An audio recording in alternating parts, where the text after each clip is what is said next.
Today we want to take you to developments at the Ministry of Defence now, where the Defence Acquisition Council will meet for the first time. This is the first time that's meeting, of course, since the Modi government came into power. The meeting will begin will last between 12:30 and 3:30. It's expected that the Defence Minister will clear several important defence-related proposals, procurement proposals, we should say. The meeting may even bring to an end the stranglehold of public sector companies on the manufacturing of defence equipment. Arun Jaitley's first union budget laid heavy emphasis on the private sector's role in defence manufacturing. Jugal Purohit joins us from our newsroom for more on this story. Jugal, the Arun Jaitley, of course, building on his budget over here as the finance minister, and now as the defence minister, wearing that hat, expected to take his agenda forward on more private participation in defence manufacturing. Well, Pierre, it's not so much about participation of the private sector, because this is a Defence Acquisition Council, which obviously implies that we are now going to talk about acquisitions which the Army, Navy, Air Force and the Coast Guard have been seeking.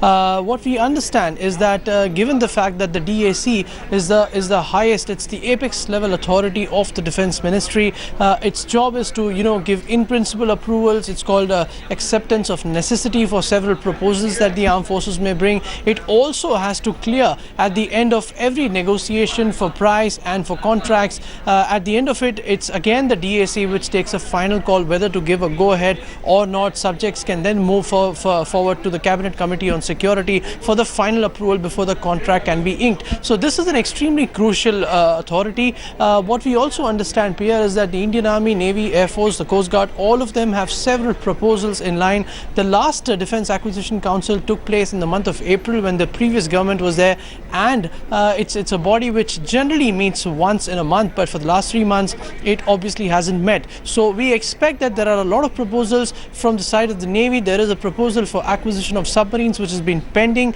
Acquisition of helicopters has been stuck on account of the Augusta-Westland a helicopter scam. The Army is looking for a go-ahead on its contract for purchasing assault rifles and ammunition. As far as the Air Force is concerned, it's urgent need of replacing the surface-to-air missile batteries needs to be given a go-ahead so that the process can start. The Coast Guard, we are understanding, will also be seeking a go-ahead for acquisition of 14 light helicopters and so on and so forth. There are several such demands which these forces will be placing before the Defence Minister. The bureaucracy will be represented by the Defence Secretary, the Defence Production Secretary and several other junior bureaucrats. So this meeting is expected to give a go-ahead, or at least a clarity, if not a go-ahead, on several long pending proposals. And as I said, it's a body which meets once a month but hasn't met for over 3 months. So one can imagine the kind of work which has been piled on, and we've been reporting on just how bitter is the need for the armed forces and their modernization programs to take off.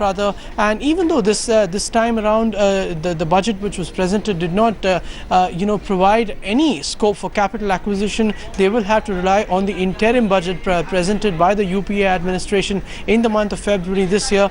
So a lot depends on just how the Defence Ministry and the Minister in particular takes a stand on several issues, whether he decides to give a go-ahead, whether he decides to stall proposals. One will have to wait and watch as to what is the final outcome, but one can say for sure that this is going to be the Modi administration's first test insofar as its commitment to defence modernization and defence acquisition is concerned. One thing I can tell you for sure, Priya, that there is a lot of expectation from the armed forces side, and they are watching this development with an extremely keen sense and trying to understand just what the intentions of the present administration are.